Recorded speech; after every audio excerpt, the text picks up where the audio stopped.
¿Qué tal? Buenas noches. Bienvenidos a un estudio más.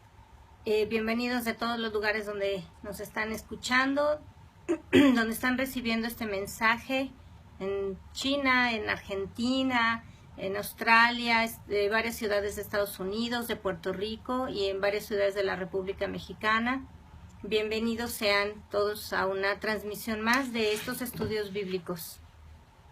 Bueno, hemos estado hablando, ¿verdad?, sobre de la edificación de nuestra vida. Vamos a retomar, vamos a recordar el versículo que ha sido el eje de estos estudios del tema sobre edificando. En 1 Corintios 3:12 dice: porque nadie puede poner otro fundamento que el que está puesto, el cual es Jesucristo.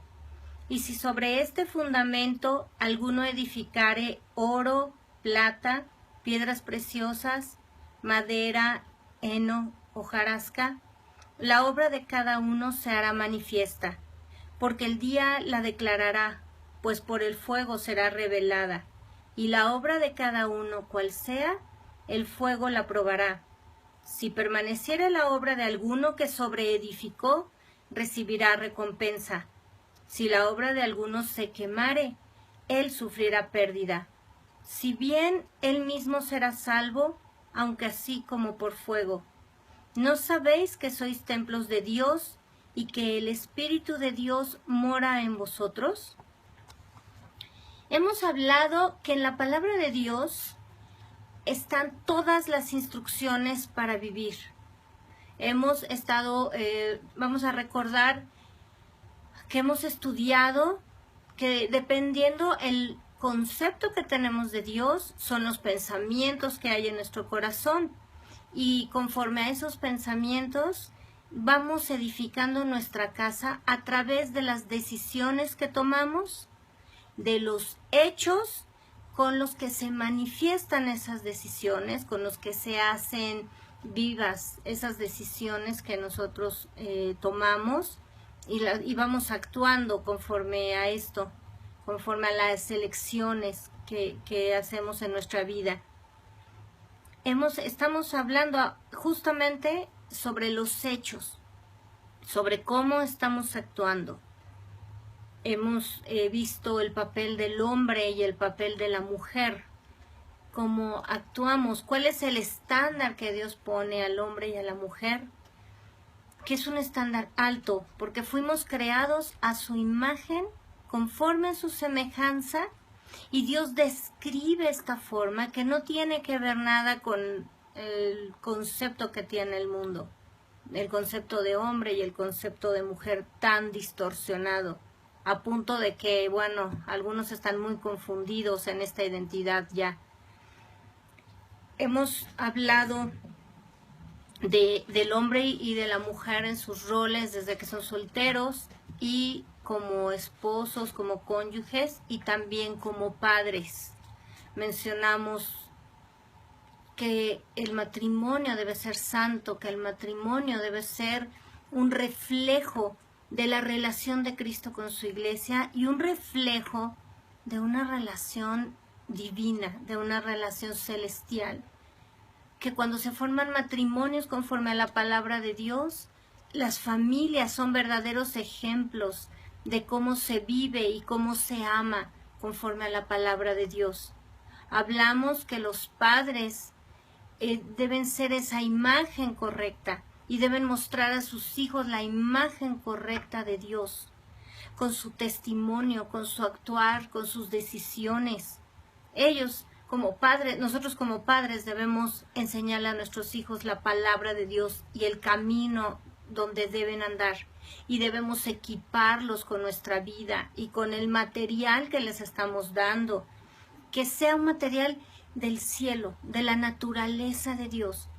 Les enseñamos con el ejemplo y les enseñamos repitiendo la palabra de Dios, enseñándolos a orar, llevándolos a la presencia de Dios, exponiéndolos a esa presencia del Señor, para que ellos aprendan a vivir conforme a la palabra y a la voluntad perfecta de Dios. Si nosotros no llevamos a nuestros hijos, ellos no van a tomar las decisiones correctas. Es nuestra responsabilidad como padres enseñarles lo que Dios ordena. Ahora vamos a hablar de los niños, porque a veces tenemos el concepto como que esto de tener un cristianismo maduro y un cristianismo santo y ser buen testimonio a los demás, pues tiene que ver con los adultos o con las personas mayores que ya tuvieron tiempo para equivocarse y para hacer las cosas mal y bueno, pues ahora están enmendando su vida y están haciéndolo.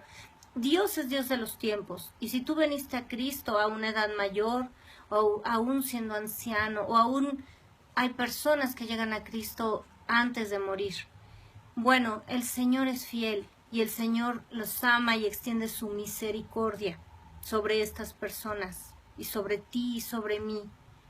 Pero Dios no quiere que hagamos malas cosas, que edifiquemos mal, que se nos caiga la casa para volver a empezar. Dios no quiere, esa no es su voluntad. Muchas personas menosprecian a los niños. Creen que no entienden, creen que no pueden comportarse de acuerdo a la palabra de Dios. Y veamos aquí lo que dijo Jesús en Mateo 19:14. Jesús les dijo, dejen a los niños venir a mí y no se lo impidáis, porque de los tales es el reino de los cielos. Jesús está hablando claramente que los niños tienen toda la sensibilidad y fueron creados para acercarse al Señor, para estar en comunión con Dios. Jesús de hecho tomó un día a un niño y se los puso de ejemplo y dijo que el que no era como un niño no podía entrar al reino de los cielos, porque ese es el corazón que Dios espera de nosotros, con esa confianza, con esa inocencia, esa santidad. Es la forma en la que Dios espera que nosotros nos conduzcamos. Y Jesús dijo que no menospreciáramos a uno de esos pequeños. Jesús hace una declaración muy tajante. Dice que los dejemos acercarse a Él y no se los impidamos. ¿Cómo les impedimos a nuestros hijos acercarse al Señor? Cuando no los enseñamos a buscar al Señor porque son pequeños. Algunas personas y en algunas congregaciones usan esta frase de que son de cuna cristiana. Bueno, quiero decirte que eso no existe. Dios no tiene nietos, Dios solamente tiene hijos. Y en algunas ocasiones, preguntándoles a los padres si estaban seguros que sus hijos eran salvos, eran cristianos, muchos aseguran que sí, porque en su casa se escuchan alabanzas, se ora o van a la iglesia los domingos o algún día entre semana. Quiero aclararte que los niños no son salvos porque tú seas salvo. Los niños no son salvos por hacer ciertos ritos o por cumplir con ciertos requisitos. Dios no tiene nietos, Dios solo tiene hijos. Y un niño es salvo cuando reconoce a Jesucristo como su Señor y su Salvador, y la salvación entra a su corazón, se convierte en hijo de Dios y recibe lo mismo que hemos estado hablando, poder como hijo de Dios, y se desata ese poder del cielo para su vida y empieza a caminar guiado por el Espíritu Santo, porque dice la Biblia que el que es guiado por el Espíritu de Dios, este es hijo de Dios. Y los hijos empiezan a caminar desde que son bebés inclusive, empiezan a buscar a Dios, empiezan a sentir la presencia de Dios, empiezan a ver lo que Dios hace en su vida desde que nacen, desde que están en el vientre, cuando nosotros les hablamos la palabra, cuando empezamos a llevarlos a la presencia del Señor, cuando les enseñamos a adorar, desde que son chiquitos. Pero ¿Se han fijado en la congregación cuántos padres están ahí en la alabanza con los ojos cerrados, en la adoración o aplaudiendo al Señor o levantando las manos al Señor y cantándole, mientras sus niños están peleándose, están jugando, están corriendo ahí alrededor de los hermanos? ¿Se han dado cuenta de eso? ¿Se han dado cuenta que algunos les llevan inclusive juguetes o el celular para que no los interrumpan mientras ellos están en la presencia del Señor? O mientras escuchan la palabra. Quiero decirte que si tus hijitos aguantan 2 horas o más en una fiesta de niños brincando, corriendo y jugando, perfectamente aguantan 1 hora parados adorando al Señor.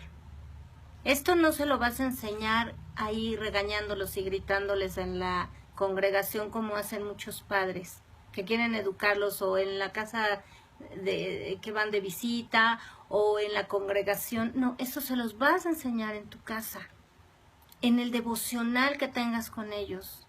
Los vas a enseñar, porque cuando tú no disciplinas a tus hijos y les enseñas que hay un momento para todo y que Dios es más importante que ellos y que sus juegos y que su comodidad, entonces estás estorbando su relación con Dios. Entonces tú mismo estás impidiendo que se acerquen a Jesús.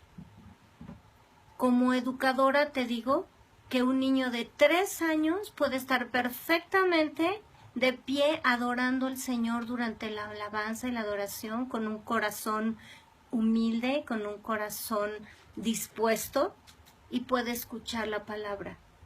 A veces no entienden como nosotros no entendemos todo lo que dice la Biblia, pero pueden estar en silencio escuchando y reconociendo y teniendo la reverencia necesaria para estar en el culto a Dios, sabiendo que ellos no son el centro del universo, sino Dios lo es. Sabiendo que los demás no están a disposición de ellos y de su mundo, sino ellos están a disposición de Dios. Pueden hacerlo desde los 3 años. He visto niños de 3 años orando por abuelos, imponiéndoles manos y habiendo milagros de sanidad. He visto chiquitos de 2 años adorando al Señor, de 1 año y medio, adorando al Señor con todo su corazón. He visto niños de 2, de 4, de 5 años recibiendo el bautismo en el Espíritu Santo. He tenido muy cerca como alumnos niños que de 4 años Jesucristo ha transformado su vida, han dejado de ser unos niños berrinchudos y desobedientes y groseros, y han sido niños obedientes y dóciles, y realmente han impactado la vida de sus padres y de sus familiares. No les impidas a tus hijos venir a Jesús, no les estorbes tú mismo, no les entregas un material que después van a tener que desechar. Enséñales a comprar desde pequeños el precio alto del material que vale la pena para edificar su vida. Orar, estar en la presencia de Dios para que el fruto del Espíritu surja en su vida y para que ellos puedan caminar como cristianos desde pequeños y ser ejemplo a los ojos de los demás y ser una inspiración a los ojos de los demás. Mucha gente menosprecia a los niños. De hecho, a veces ni los saludan, ¿no? Cuando vamos a un restaurante o cuando estamos en alguna tienda, ni siquiera los saludan, porque los ven como seres humanos de otra categoría. Los niños son personas importantes y son muy importantes para Dios, y así deben ser tratados. Y tú y yo como padres tenemos la responsabilidad de enseñarles y de tratarlos como Jesucristo nos ordena. Quiero decirte que, por ejemplo, hubo un rey en Israel de nombre Joás. Aquí en Segunda de Reyes 11 lo puedes encontrar. Y dice que era Joás de 7 años cuando comenzó a reinar. ¿Tú te imaginas la responsabilidad de un rey a los 7 años? Y dice la palabra de Dios, y Joás hizo lo recto ante los ojos de Dios, todo el tiempo que le dirigió el sacerdote Joiada. Un niño que sabía que necesitaba un instructor, pero que estaba gobernando, que estaba reinando, e hizo lo bueno ante los ojos de Dios. Dios es real en nuestra vida. No hay niño que no tenga la capacidad de acercarse al Señor, porque Dios puso en todos el deseo y el anhelo cuando nosotros les enseñamos. La necedad está ligada al corazón y no hay justo ni a un uno, dice la Biblia, y todos nos apartamos de Dios. Pero cuando un niño busca al Señor, cuando un niño es expuesto a la presencia de Dios y es transformado por Dios, el Señor lo transforma. La necedad está ligada al corazón del muchacho, dice la Biblia, pero con la vara de la disciplina la apartamos de esa necedad. La disciplina, la vara de la corrección, el orden, los límites, las instrucciones claras y nuestro amor y amonestación conforme al Señor llevan a nuestros hijos a estar en la presencia de Dios y a dejar esa necedad y esa rebeldía. Pero no podemos renunciar a nuestra responsabilidad como padres, porque somos sus pastores, somos sus maestros de la palabra de Dios, y es en nuestro hogar donde los hijos deben aprender a amar, a temer al Señor y a glorificar su nombre. Ahora quiero hablar a los jóvenes. Dice la palabra de Dios: ninguno tenga en poco tu juventud, sino sé ejemplo de los creyentes en palabra, conducta, amor, espíritu, fe y pureza. ¿Nos damos cuenta el estándar de un joven que le pertenece a Dios? Quiero decirte, joven, jovencita, y a ti como padre que tienes hijos, muchachos jóvenes, a mí no me gusta usar esa palabra adolescentes, porque adolecer es carecer de algo. Y quiero decirte que cuando Dios creó a tus hijos y cuando Dios te creó a ti, joven, jovencita, en el vientre de tu madre, no le faltó nada, dice el Salmo 139. Que todo lo que estaba escrito, todas tus capacidades, tu color de piel, tu color de ojos, todo lo que Dios había diseñado para ti, lo puso en ti. Así que tú no adoleces de nada, no te falta nada. Eres un joven, eres una jovencita, que este es el estándar que Dios pone para ti en tu vida. Dice que ninguna persona te menosprecie, ni tenga en poco tu juventud.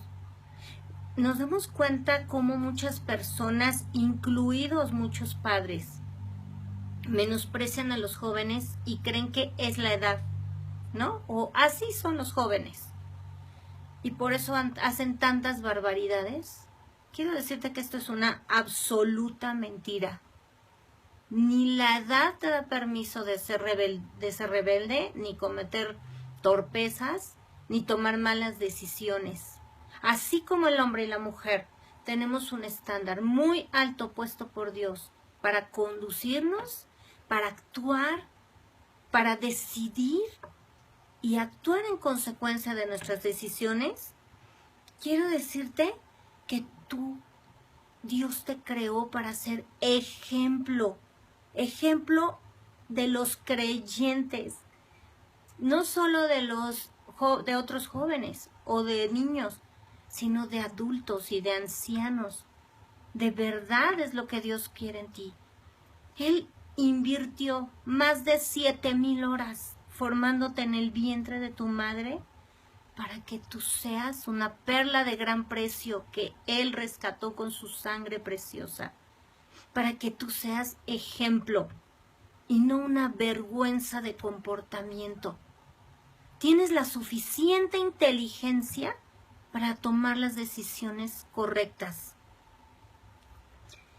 Algunos psicólogos Tal vez los escuchas en tu escuela o escuchas en la televisión o en el internet. Algunos psicólogos que se creen expertos en la educación de los niños y de los jóvenes enseñan en sus conferencias que pues los jóvenes deben desarrollar su sexualidad mediante la fornicación y que esto es muy normal y que esto es lo que se usa hoy en día, ¿verdad? ¿Y dónde están esos psicólogos cuando las jovencitas se embarazan a los 14 años? O a los 15 o a los 17. ¿A dónde están? ¿Dónde están cuando esos jóvenes caen presos por estar yendo a lugares inadecuados?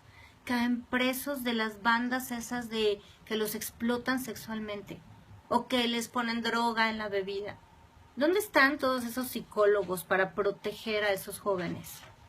Dios te dice, joven, que el que habita el abrigo del Altísimo mora, vive, se mantiene bajo la sombra del Omnipotente. Allí es el lugar seguro. El mundo está de cabeza. El mundo está terriblemente, vemos las noticias y la violencia, todo lo que está sucediendo alrededor del mundo. Pero vamos más cerca a nuestra familia, a nuestros vecinos, a la comunidad que nos rodea y nos damos cuenta cómo los niños ya quieren ser adultos y se quieren comportar y las niñitas desde pequeñas ya quieren actuar como si tuvieran 15 años y luego los de 15 años ya quieren vivir como si estuvieran casados y convivir entre ellos y tomar decisiones equivocadas y los adultos quieren vivir en la permanente, ahí sí, adolescencia, su comportamiento vergonzoso, la forma en la que se visten, madres queriendo vestirse como sus hijas de 15 años, padres queriendo perpetrar con su moto y con su vestimenta y hasta el vocabulario que usan, hombres de 40 años, mujeres de 40 y más años, que usan el vocabulario de los jovencitos. Es vergonzoso. Y luego llegamos con los ancianos y resulta que ellos quieren ser niños, ¿no? Quieren tener una regresión. Dios no nos enseña nada de esto. Esto te lo enseña el mundo y por eso están tan confundidos y por eso nadie sabe quién es, ni de dónde viene, ni a dónde va a parar. Esta confusión Dios no te la dio. Dios no es un Dios de confusión, dice la palabra. Dios te dice claramente que ninguno tenga en poco tu juventud, que nadie te menosprecie ni te diga que es la edad y que tienes el derecho a comportarte así. Tú fuiste llamado a ser ejemplo en conducta, en amor, en espíritu, en fe y pureza. Tú no eres una baratija que se vende ahí en la calle. Tú eres una perla, una joya de gran precio. Y debes guardar tu alma, debes guardar tu cuerpo y tu espíritu para que la gloria de Dios se manifieste y en tu tiempo vivas el amor, el matrimonio como Dios lo diseñó y tengas una familia hermosa que manifieste la gloria de Dios. Dice que no solo seas ejemplo, sino le dice Pablo a Timoteo, que era un joven enseñado por su madre y por su abuela. Yo sé que hay muchos jóvenes que tienen carencias y faltó el padre o la madre, estuvieron ausentes en tu vida. Sin embargo, quiero decirte que Dios es el que te da la identidad. Él es el Padre perfecto. No tienes ningún pretexto para actuar de manera equivocada por esa falta o por estar tratando de llenar el amor que te faltó del padre con una jovencita y otra, o tú, chica, con un muchacho y otro muchacho y un novio y otro novio y teniendo y fornicando y cayendo en el pecado. Dios es suficiente para llenar tu corazón, para sanar tus heridas y para llenar las carencias de amor y de provisión que tú tengas. Y decía que no solo le fue dicho a Timoteo que debía ser ejemplo, sino dice aquí también en 1 Timoteo 4:12, exhorta a sí mismo a los jóvenes a que sean prudentes, presentándote tú en todo como ejemplo de buenas obras, en la enseñanza mostrando integridad y seriedad. palabra sana e irreprochable, de modo que el adversario se avergüence y no tenga nada malo que decir de ustedes. Aquí habla el adversario, sabemos que Satanás es el enemigo de Dios, de Dios y de los hombres, pero habla también con la gente que, los detractores que siempre están hablando mal de los jóvenes, la gente que siempre está criticándote o que no confía en ti. Cuando tú eres ejemplo de un joven y de una jovencita en integridad, dice, en seriedad, que no tomas todo a juego. Hay momentos de divertirse, de pasar un rato lindo y agradable, pero cuando tú eres serio y te comprometes con tus estudios, con tus padres, en la congregación, cuando tú tomas la vida en serio como debe ser, con el compromiso que Dios te dio, entonces los demás se van a avergonzar. No tú. Tu vida va a agradar a Dios y tu vida va a recibir honra de los demás que te van a reconocer como un ejemplo.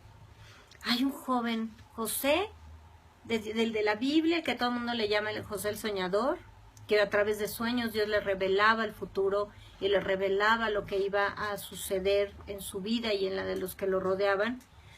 Tenía 17 años cuando fue vendido como esclavo, después de ser un hijo amado, un hijo de familia. Y él no se amargó y no se quejó. Él se puso a hacer lo que tenía que hacer, porque tenía una visión clara dónde lo iba a poner el Señor y era como cabeza. No importaba que en ese momento fuera el último esclavo en la casa donde llegó, donde fue comprado. Y después él se negó a caer en pecado. Él no se justificó, ni tuvo el pretexto de que estoy solo y nadie me quiere y aquí estoy de esclavo y caigo en fornicación, en adulterio con la esposa de su jefe. Él era un joven recto e íntegro, le costó la cárcel. Él no era libre porque era esclavo, pero una condición peor tuvo que afrontar por integridad. Y quiero decirte, joven, jovencita, y a un adulto que estás escuchando, que la integridad es superior. Hay valores que son superiores a la vida misma. Él, a pesar de lo que se requiriera, a pesar del castigo, él se negó a caer en adulterio, a cometer un pecado contra su Dios. Tenemos también a jóvenes como Daniel, Sadrach, Mesach y Abednego, que dice la palabra de Dios, muchachos en quien no hubiese tacha alguna, de buen parecer, enseñados en toda sabiduría, sabios en ciencia y de buen entendimiento, e idóneos para estar en el palacio del rey. Ese es el estándar para estar en el palacio del Rey de Reyes y del Señor de Señores, que Dios demanda de ti en tu juventud. Como joven puedes ser inspiración para otros. Cuando tienes a Cristo en tu corazón, no necesitas identificarte por medio del pecado, de pandillas, del bullying, del alcohol o las drogas. No necesitas entrar en fornicación para ser popular, ni necesitas tatuarte. Déjame decirte una cosa, a los que tatuaban eran a los esclavos y a los animales. Imagínate qué condición irte a poner algún sello ahí permanente en la piel, como si fueras un esclavo. Tú has sido llamado a libertad y no eres un animal, tú perteneces al reino de los cielos. Porque la identidad te la da el Padre Celestial. Él es quien te da la identidad. Cuando tú tienes a Jesucristo en tu corazón y estás apegado a Él y tienes esa identidad, entonces sabes, estás seguro o segura que tú estás bien. Tú eres el que está bien. Y los que practican todas estas cosas que mencionamos y otras tantas, están mal. No importa que sean muchos, no importa que estén convencidos de que están viviendo su vida, entre comillas. Eso no es vivir la vida. La palabra de Dios dice, porque la paga del pecado es muerte, mas la dádiva de Dios es vida eterna en Cristo Jesús, Señor nuestro. Lo dice en Romanos 6:23. Quiere decir que todo ese pecado y toda esa confusión que tienen los jóvenes y esa rebeldía no es vivir la vida, los conduce directo a la muerte eterna y a veces a la muerte física a temprana edad. La verdadera vida está en Cristo y un joven inteligente sabe que cuando le prohíben algo, mejor no lo hace, ¿verdad? ¿Por qué? Porque se expone al peligro y a la muerte prematura. Ahora, no hay pretexto, como hemos dicho, en esta edad para la rebeldía ni para el pecado. Y para los que todavía están ahí, pues en su corazón pensando si es o no es, si lo hago o no lo hago, si decido por lo que hacer lo que Dios me dice o mejor hago lo que yo quiero. Quiero decirte que Dios advierte claramente en Eclesiastés 11:9. Alégrate, joven, en tu juventud, te dice, y tome placer tu corazón en los días de tu adolescencia, y anda en los caminos de tu corazón, y en la vista de tus ojos. O sea, haz lo que quieras, vive la vida, derrocha tu tiempo, haz lo que tú decidas, pero sabe que sobre todas estas cosas te juzgará Dios. Vas a dar cuentas. No importa la edad que tengas, vas a dar cuentas a Dios. Y cuando pasen los años, la casa que edifiques se te va a caer si no la edificas con material de calidad eterna.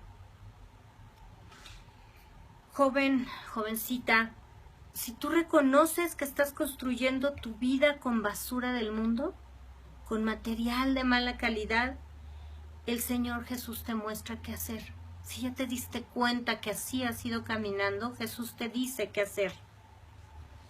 Dice en Salmos 119:9, ¿con qué limpiará el joven su camino? Con guardar tu palabra. Y como hijos, los niños, los jóvenes, todos somos hijos en algún momento de nuestra vida. Dice la palabra de Dios, hijos, obedezcan a vuestros padres en todo, porque esto agrada al Señor. Hemos estado hablando que Jesús recibió del Padre una declaración extraordinaria cuando dijo, este es mi Hijo amado, en quien me complazco, quien me agrada. La Biblia dice que sin fe es imposible agradar a Dios. Y también dice que cuando los hijos obedecen a los padres, cuando están bajo su tutela y los obedecen en todo, le agradan al Señor. Tus papás tienen más experiencia que tú. Y mientras no te manden algo que vaya contra la palabra de Dios, sé obediente. A veces no entiendes por qué te prohíben algo, aunque no sea malo. Pero puede ser que haya peligro, que Dios les esté advirtiendo de un peligro o te está protegiendo de algo. Dice ahí la palabra de Dios también en Efesios 6:2, honra a tu padre y a tu madre, que es el primer mandamiento con promesa, para que te vaya bien y seas de larga vida sobre la tierra. Muchos padres acostumbramos a decirles a nuestros hijos cuando van a la escuela o cuando van a algún lugar, que te vaya bien, ¿verdad? Es una frase muy común a veces, pero aquí está en la Biblia, esa frase la dio Dios para los hijos obedientes, para que te vaya bien, obedece a tus padres y seas de larga vida, lo que hablábamos. Muchos jóvenes que desobedecen a sus padres y que toman el carro indebidamente y que conducen en estado de ebriedad, cortan su vida por una imprudencia y cortan la vida a veces de personas inocentes o quedan en un estado paralítico, en estado muy triste. Obedece a tus padres, porque el honrar habla, cuando somos solteros y estamos bajo la tutela de nuestros padres, honra a tu padre y a tu madre, es ámalos, respétalos y obedécelos. Cuando ya los hijos salimos de la tutela, nos casamos y ahora somos autoridad en nuestra casa, La honra a nuestros padres es respeto, es amor y es apoyo cuando ellos ya son ancianos. Ahora, vamos a hablar de los ancianos en la condición de su vida, de esta etapa, el que le llaman la etapa de oro, porque así debería ser.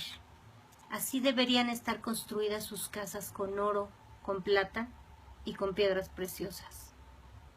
Pero es muy triste ver cuántos ancianos terminan su vida con la casa que construyeron, esta casa espiritual de la que estamos hablando, esta casa que edificaron, que estamos hablando de los cristianos, ¿verdad? Que edificaron sobre la roca, y terminan con esta casa que construyeron totalmente arruinada, totalmente en decadencia, como cuando ya no hay quien le haga mantenimiento, cuando ya no hay quien pinte, quien repare una fuga de agua, y lo que pudo tener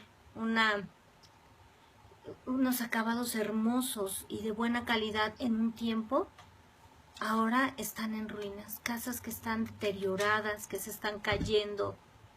Así acaban la vida de muchos ancianos, muchos con matrimonios llenos de odio.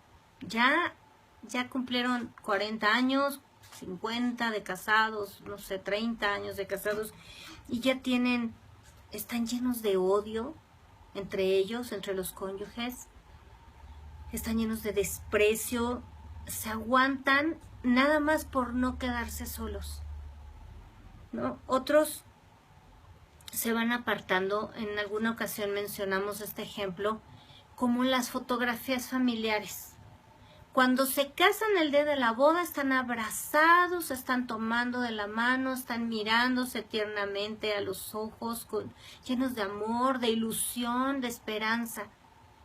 Empiezan a nacer los hijos y entonces el bebé ya está en medio, ¿no? Del esposo y de la esposa, pero como está chiquito, bueno, pues todavía están juntos, ¿no? Porque lo carga la esposa, o bueno, la mamá o el papá.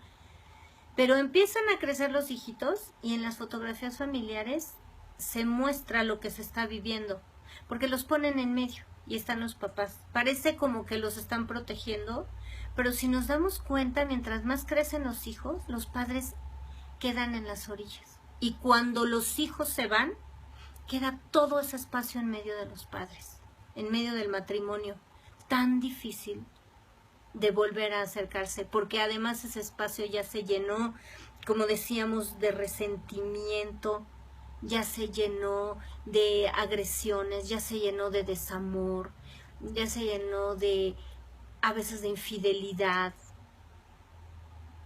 Y es terrible, terrible cómo llegan al final de sus días los ancianos, cómo llegan, o los últimos años de su vida, en verdadera amargura, en verdadero resentimiento, sumidos ahí con todo lo que traen cargando. Otros ancianos, pues que se murieron sus cónyuges, quedan, o que se divorciaron, o que están separados, quedan totalmente solos, abandonados en asilos. Es tremendo ver cuando uno va a estos lugares,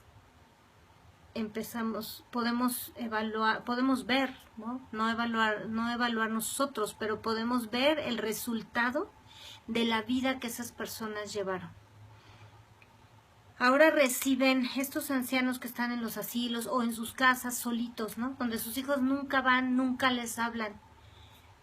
Ahora vemos cómo reciben el tiempo de calidad que hablábamos, como cuando de padres está esto de moda de que les doy 1 hora de calidad a mis hijos a la semana en vez de cantidad. Bueno, ahora están recogiendo lo que sembraron. Ahora les dan a sus hijos a ellos tiempo de calidad, y entonces los llevan el día de su cumpleaños, o el día de las mamás o del papá, o Navidad, ¿no? Van por ellos, los sacan 1 hora o 2 horas a un buen restaurante, les dan una vueltita y van y los vuelven a abandonar ahí. Esto es lo que ellos han edificado, criando hijos malagradecidos, criando hijos desobedientes de sus padres, o alejándolos ellos mismos. Porque a lo largo de su vida, en lugar de ser fuente de amor para sus hijos, en lugar de comportarse como fuente de sabiduría, como fuente de alegría para sus hijitos y para los que les rodean, acumularon malos tratos, acumularon resentimiento, acumularon amargura en el corazón de sus hijos, acumularon reproches, agresiones, insultos, críticas todo el tiempo, menosprecio, y cuando llegan al final de sus días, su casa se cayó, sus hijos se fueron, porque nadie quiere habitar una casa construida con estos materiales, con iras, con contiendas, con desamor. Nadie quiere evitar esto y terminan solos, muchos de ellos terminan enfermos, cuando no fueron prudentes en edificar su casa, su vida también en lo económico, terminan pobres, a veces en una vida tan triste porque no tienen recursos ni para alguna medicina o para comida. Y qué tremendo darnos cuenta, estamos a tiempo. Como cristianos a veces no vemos a la distancia, solo vemos lo que tenemos cerca, solo vemos al día a día lo que queremos edificar. Y cuando se nos empieza a caer la casa, en lugar de parar y de decir, Señor, ayúdame, Señor, ¿qué estoy haciendo mal?, vamos acumulando entonces más soberbia y más justificación a lo que hacemos y no paramos. Es tiempo, como hijos de Dios, de tomar conciencia de lo que estamos haciendo. Es tiempo de decir, ya basta de los celos, ya basta de las iras, de las contiendas. Esto no le agrada a Dios. Ya basta de la incredulidad, porque se me va a caer la casa. Aunque esté en la roca, cuando venga el fuego, cuando vengan los problemas, cuando venga la enfermedad o cualquier tribulación que estemos viviendo, cuando seamos probados, el material barato se va a consumir y nos vamos a quedar sin techo y vamos a ver cómo se están destruyendo familias, y en lugar de ser ejemplo para los del mundo que viven mal, y en lugar de que ellos puedan ver al Señor a través de nuestra vida y de ver la gloria de Dios en nuestras familias, en nuestras congregaciones, ¿qué estamos haciendo? Algunos no quieren ni acercarse a nosotros porque es como estar bajo una casa que está después de un terremoto, ¿no? Ni entro porque se me va a caer el techo encima. ¿Qué le estamos mostrando al mundo? ¿Estamos haciendo la diferencia? ¿Estamos siendo nosotros la diferencia? ¿O nos dejamos guiar por todos los dichos, por todo bueno, pues así son las cosas, pues así son los hijos, pues así es el matrimonio? Es tiempo de decir basta y de tomar la responsabilidad que tenemos, de escudriñar la Biblia y de ver qué es lo que Dios demanda de nosotros para cumplirlo, para hacer lo que Dios nos mandó a hacer. Porque si no, estamos en peligro de llegar a la presencia de Dios con una religión muy bien armada, con una apariencia, como hablábamos la vez pasada, con muchas florecitas, pero sin fruto. Y corremos el riesgo de que Jesús nos diga, apártate de mí, no te conozco. No es el que dice Señor, Señor, el que entra a mi reino, sino el que hace la voluntad de mi Padre, dice Jesús. Dios nos habla ahí en el libro de Tito, cómo deben ser los ancianos. ¿Cómo quieres llegar a tus años dorados, edificados con oro, con plata y piedras preciosas, donde tus hijos puedan ir a buscar un consejo sabio, donde tus hijos puedan buscar apoyo en ti, puedan encontrar amor, puedan encontrar a una persona más madura y más sabia que ellos, donde tus nietos se deleiten en irte a visitar? ¿No quieres ser esa persona que se sienta a escuchar la palabra de Dios porque sabe que vives lo que estás hablando? ¿Sabe que lo que tú le digas va a traer fruto eterno a su vida? ¿Que va a ser deleitoso? ¿Que va a pasar un rato hermoso? El mundo te dice, ay, es que los ancianos son como niños. Eso no es cierto. En la Biblia no dice que los ancianos tienen que ser como... La palabra de Dios dice en Salmos 90:12, enséñanos de tal modo a contar nuestros días que traigamos al corazón sabiduría. Así que mientras más años tenemos, más días tenemos, debemos ser más sabios. Debemos tener el carácter de Cristo afianzado en nuestra vida. Debemos abrir la boca con mayor sabiduría, con mayor misericordia. Debemos parecernos más a Dios. La Biblia dice, como comentamos, que la necedad está ligada al corazón del niño. Por eso dicen muchos ancianos que son como niños necios. La necedad es un pecado, déjame decirte para empezar. La obstinación, dice la Biblia, que es como la hechicería para Dios. La necedad debe apartarse a la edad temprana. No debes aferrarte a ella. La necedad no debe estar en la vida de un anciano. Debe ser una vida íntegra, santa, sabia, prudente. Un ejemplo de vida para los demás. Dice la palabra de Dios ahí en Tito 2, que los ancianos sean sobrios en su actuar, sobrios, serios, no haciéndose los graciosos con jovencitas, con miradas fuera de orden, con comentarios, con palabras fuera de orden. Los ancianos deben ser prudentes. Imagínate añadiendo sabiduría y estando en la presencia de Dios cada día. ¿Cómo debe ser tu vida conforme pasan los años? Ejemplar. Dice que sanos en la fe, sin estar inventando doctrinas, sin estar inventando cosas que Dios no dijo. En el amor, con un amor limpio que viene de Dios, que fluye del corazón del Padre.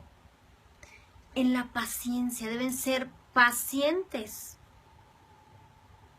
Deben ser un ejemplo que todo el mundo respete. Deben ser los ancianos pacientes, amorosos con sus nietos, con sus hijos. Y las ancianas, dice asimismo, sean reverentes en su porte. Como comentábamos, qué desagradable ver mujeres tratando de vestirse como si fueran quinceañeras. Vistiéndose de una manera desagradable. Qué horrible se ve eso. No calumniadoras. ¿Por qué será que Dios hace énfasis en algunas características conforme nuestra edad y conforme el rol que desempeñamos? Las ancianas calumniadoras que acusan a los demás de cosas que son mentiras. Aquí lo dice claramente. No esclavas del vino, ¿verdad? Bueno, un cristiano no puede depender del alcohol, ni a esta edad ni a ninguna, porque nuestro cuerpo es templo del Espíritu. Obviamente ni del tabaco, ni mucho menos de la droga o de los medicamentos de calmantes y todo eso. Deben ser maestras del bien, dice, las ancianas, que enseñen a las mujeres jóvenes a amar a sus maridos y a sus hijos. Que las enseñen, que nos enseñen como mujeres más jóvenes, o nosotros enseñemos a las jovencitas a amar a sus maridos y a sus hijos, no a odiarlos, señoras ancianas, o señoritas, o mujeres que algunas no se casaron como cristianas. No enseñen a odiar a sus esposos, no hablen mal. ¿Qué les estás enseñando a tus hijas? ¿Cómo les estás enseñando y dando ejemplo de tratar a sus esposos? Como tú tratas a tu esposo, así se va a repetir.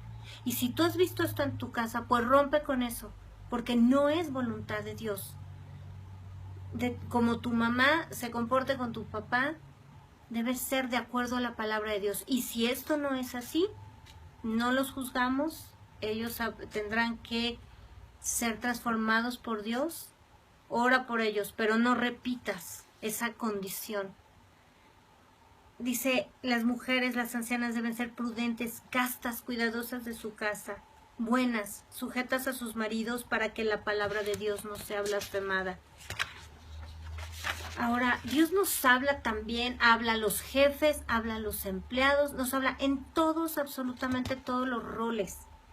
Habla que tú como empleado, como empleada, eres ejemplo de una persona trabajadora, cumples con tus horarios, eres excelente, das más de lo que te piden, o usas como pretexto el tiempo del trabajo para predicar o para enseñar la Biblia. Déjame decirte una cosa, eso es mal testimonio, porque con tu ejemplo los demás deben ver a Jesús funcionando en ti, cumpliendo el tiempo de trabajo y siendo excelente. Entonces después puedes compartirles la Biblia en tiempos libres, en la hora de la comida o la hora del descanso. Pero en tiempos de trabajar es necesario que trabajes. Respetas los artículos de oficina, el papel, las plumas, o te las llevas a tu casa para uso personal. Como jefe, ¿eres humilde? ¿Respetas a tus empleados? ¿Respetas su tiempo? ¿El tiempo de trabajo? ¿Respetas su persona, su vida privada? ¿Los tratas como Jesucristo nos manda a tratar al prójimo? ¿Les pagas a tiempo? ¿Les pagas lo justo? ¿Tratas a tus clientes y haces tu trabajo y tu empresa es una empresa del reino? ¿Haces tu trabajo con excelencia? Ahí en 1 de Timoteo nos habla de cómo deben ser los empleados, cómo deben ser los jefes. Que no sean respondones los empleados y que los jefes sean humildes, no dejando las amenazas. Ahí podemos escudriñarlo, porque Dios tiene palabra para todos. Como ministros y pastores, ¿cómo actuamos? La Biblia dice que es necesario que el que es obispo, pastor, líder, los diáconos sean irreprensibles. Y da una serie de características que debe tener un ministro. Ahí los podemos ver en 1 de Timoteo. Del capítulo 3 y el capítulo 5 nos habla cómo debemos ser. Da una serie de características: respetuoso, hospedador, prudente, decoroso, honesto. Sean sabios, no un neófito, ¿verdad? Porque pues una gente que no conoce la palabra de Dios, ¿cómo puede enseñar la palabra de Dios? Pero hay algo que Dios dio, que Dios determinó. Una verdad central en un ministerio. Dice, obviamente marido de una sola mujer, ¿verdad? O una sierva de Dios, esposa de un hombre, que gobierne bien su casa, que tenga sus hijos en sujeción con toda honestidad, pues el que sabe gobernar su propia casa, el que no sabe gobernar su propia casa, ¿cómo cuidará de la iglesia de Dios? Pregúntate esto, tú que eres pastor, que eres ministro, ¿dónde está el corazón de tu esposa y de tus hijos? La palabra de Dios dice en 1 Timoteo 5:8, porque si alguno no provee para los suyos y mayormente para los de su casa, ha negado la fe y es peor que un incrédulo. Tienes que empezar por tu familia. ¿Dónde están tus hijos? ¿Cómo viven? ¿Cómo vives tú como esposo? ¿Cómo eres tú como padre? O como esposa y madre. Nosotros somos el ejemplo, porque como tratamos a nuestra familia, vamos a tratar a la congregación. Eso se llama integridad. Muchos pastores tienen doble código de ética. Le exigen a la congregación el estándar que dice la Biblia, pero cuando sus hijos están en pecado y cuando sus hijos están en desorden, no permiten que nadie diga nada, ocultan los pecados, justifican todo lo que hacen sus hijos y viven en una apariencia, como si realmente la vida pudiera, el Señor no se diera cuenta y como si su vida pasara desapercibida, ¿verdad? O está la otra parte. Le dan todo a la congregación, el tiempo, hasta el dinero, el amor, y a sus hijos los abandonan literalmente. Dejan a sus hijos de lado. Quiero decirte, pastor, que tu familia es de la primera de la que Dios te va a pedir cuentas, no de la congregación. La congregación viene después, porque Dios encomendó esas almas a tu cuidado. Pero si tú no eres ejemplo a tus hijos, ¿qué cuentas vas a darle a Dios? ¿O vas a ser instrumento de Dios para salvar a cientos o miles de almas y tus hijos se van a perder? Dios es muy claro, y la postura que nos da y la exigencia y el estándar, si de un hombre y de una mujer son altos, de un ministro de Dios es más alto, y vamos a dar cuentas de nuestra familia. Ahora, muchas veces tomamos las decisiones correctas, actuamos, queremos actuar de manera correcta, pero donde tropezamos ahí terriblemente es en las actitudes que tenemos. Porque queremos caminar con el Señor, queremos tomar las decisiones correctas, a dónde voy a vivir, qué voy a hacer, pero cuando nos tropezamos y arruinamos la vida y queremos, estos son como los acabados, ¿no? Después de poner piedras preciosas y metales preciosos y todo al construir nuestra casa, de pronto queremos usar acabados de pésima calidad, puras apariencias y puras cosas que no van a pasar la prueba de fuego. ¿Cuáles son las actitudes? Empecemos por analizarnos. ¿Tengo el carácter de Cristo? Dice la palabra de Dios en Colosenses 3, del 17 al 24. Y todo lo que hagan, sea de palabra o de hecho, háganlo todo en el nombre del Señor Jesús, dando gracias a Dios Padre por medio de Él. ¿Cuáles son mis actitudes? Porque yo puedo querer dar testimonio ante los demás, vivir en santidad, cumplir con mis responsabilidades, trabajar de una manera excelente, ser una madre responsable, ser un padre responsable. Pero, ¿qué tal mi carácter? ¿Cómo actúo? ¿Tengo mal carácter? ¿Soy arrogante? Dios dice que Él mira de lejos al altivo y resiste a los soberbios. Quiero decirte que si somos cristianos y no tenemos un corazón humilde y tratamos a la gente de una manera déspota y de una manera arrogante a los demás, estamos siendo resistidos por Dios.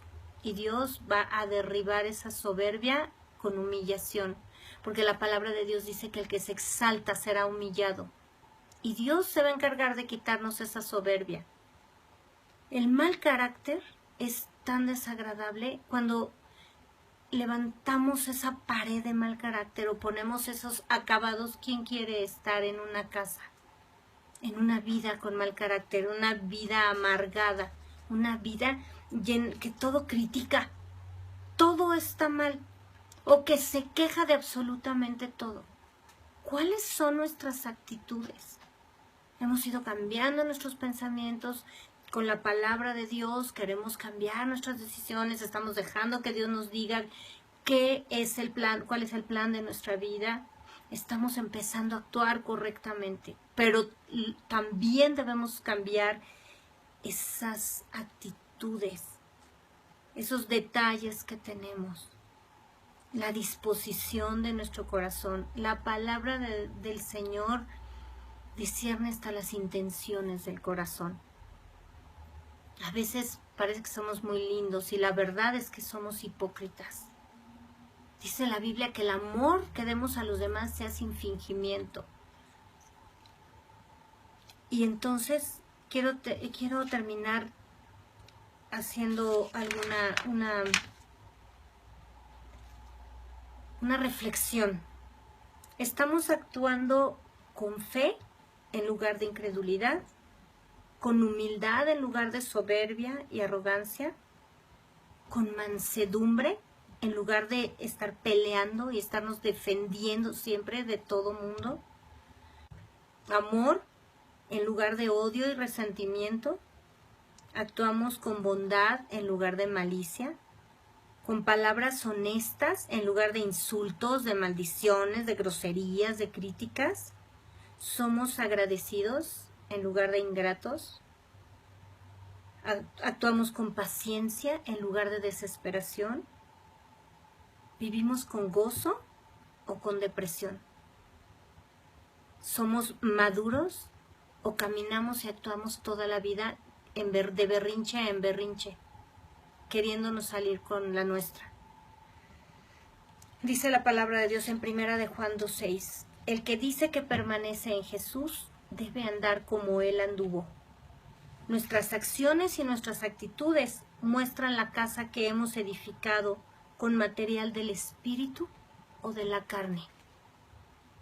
Dios, gracias por este día y por esta palabra, y te pedimos que esta palabra llegue al corazón de todos los que tú has escogido para escuchar este mensaje, Señor, y gracias porque tu palabra alumbra nuestro camino y nos guía claramente cómo debemos actuar. En el nombre de Jesús. Amén. Bendiciones. Que tengan una excelente semana y nos vemos la próxima semana.